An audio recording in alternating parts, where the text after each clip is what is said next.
si Pedra ang kumuha kay Erica. Tinangay ni Fedra si Erica. Saan niya dinala yung apo ko? Alam ko saan dadali ni Fedra si Erica. Alex, nawawala ang anak ko dahil dinukot siya ni Pedra.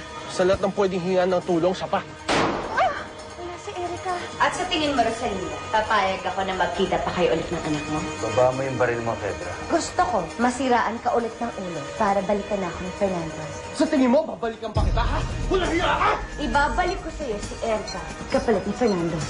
Kung hindi, sasabog ang bomba na yan at magkakawatak-watak ang katawan ng anak niyo. Kaya magdesisyon na kayo.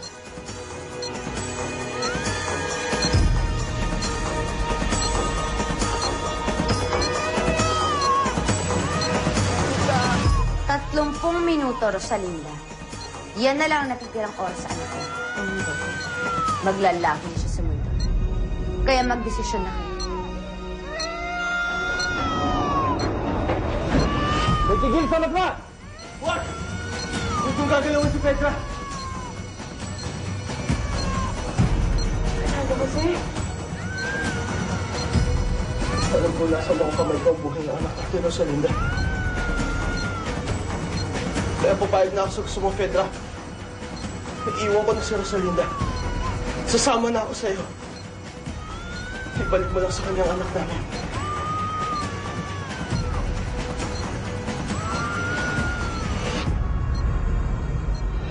Si Erica? Dinukot ni Fedra ang apo ko? Oo. At hanggang ngayon, hindi ko alam kung nabawi na ni Rosalinda si Erica.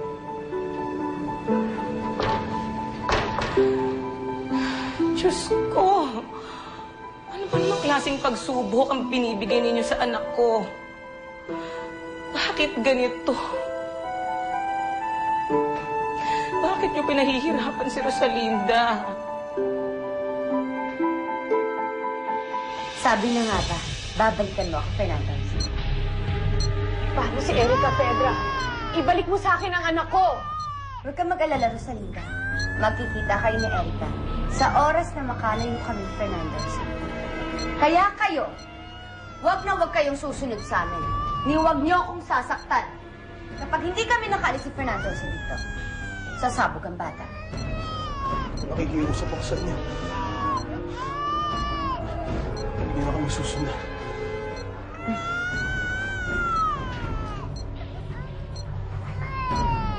Halika na, Fernandez.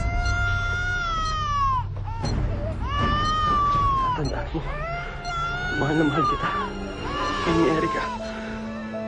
Mahal din kita, Fernando Jose. Mahal din kita. Tama na yan. Halika na!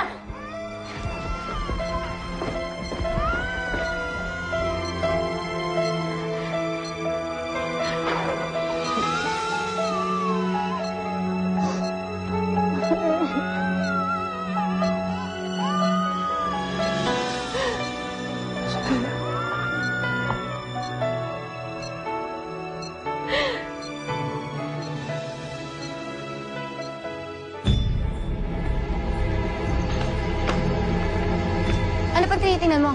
Sakay na! Hindi tayo dapat magtiwala sa sinabi ng kidnapper. Kaya dapat lang sundan namin sila. Teka, anong gagawin niyo? Hindi niyo ba narinig ang banta ni Fedra? Manganganib ang buhay ng anak ko kung susundan niyo sila. Kaya hindi kayo gagawa ng kahit ano para magalit si Fedra. Saan ba tayo pupunta, ha? Ikaw mag-drive.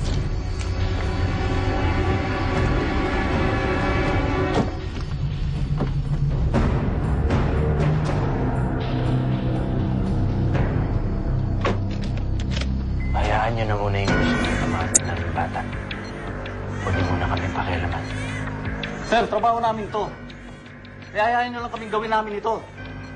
Men! Sinabi na huwag kayong makialam! Sandali!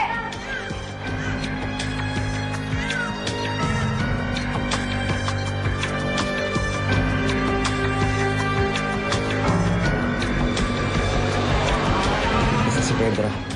Paalis na sila ng location.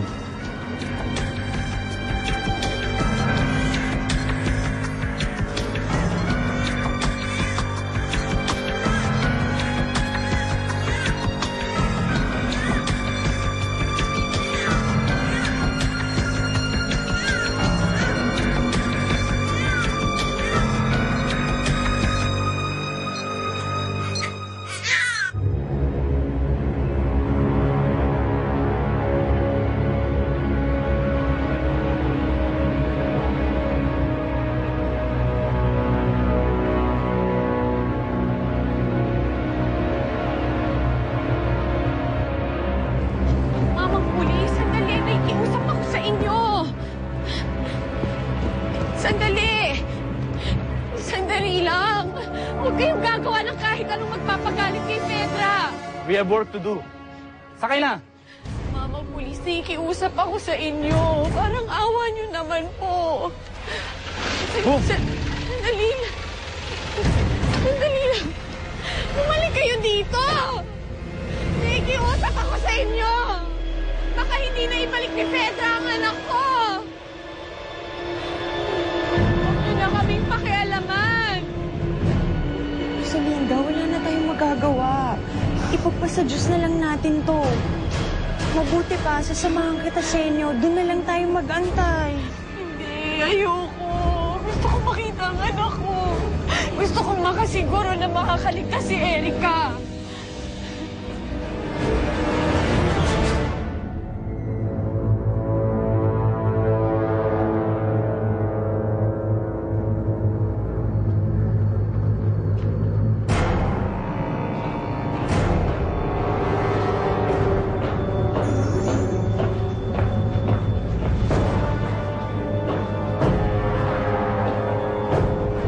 Alex, ano nangyari? Nasaan ang video na anak ko? Napeki tayo. Recording lang to, hindi live. Ibig sabihin, naloko talaga tayo ni Fedra na pasasabugin niya ng bombang bata? Tinakot niya si Rosalinda, Fernando Jose, para ibigay nila ang gusto ni Fedra. Kailangan natin tawagan si Fernando Jose. Kailangan niya malaman ang panluloko ni Fedra. Hindi mo tatawagan si Fernando Jose hanggang hindi natin natutuntun ang kinalalagyan ni Erica. Eh, paano natin matutuntun si Erica? Wala nga tayong ideya kung saan siya tinago ni Fedra. May hinala na ako kung nasaan ang anak mo. Murang unlimited texting sa buong Pilipinas. Bagong TM Astig Text Pen, 10 pesos lang. Dito ka na sa Republika ng TM. Texting! Astig!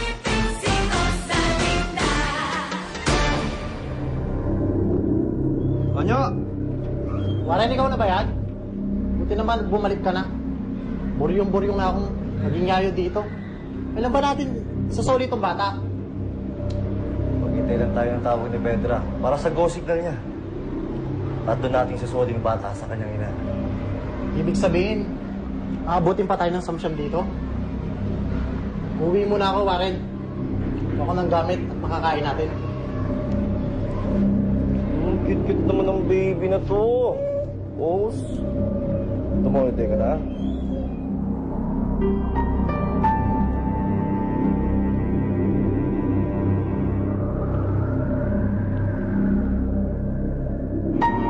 Hello? Vanguard Video and Equipment Center. Si Alex Soto. Alex Durantes. Hoy! Sir Alex, ang atin. Andito na tayo. Halika na. Teka lang, paano si Erica? Hindi ba ang sabi ko sa'yo, kapag nakalayo na tayo, tsaka pala makikita ni Rosalinda ang anak niya. Honey, huwag ka mag-alala. Malapit na makita ni Rosalinda ang anak niya. Konting oras na lang hihintayin niya. Let's go? Wala tayong mga dokumento. Paano tayo alis? Hindi ba't ikaw na rin ang nagsabi na plinano ko ang lahat? Siyempre, sinigurado ko lahat ng detalye para makalayo na tayo sa pesteng Rosalindang yan.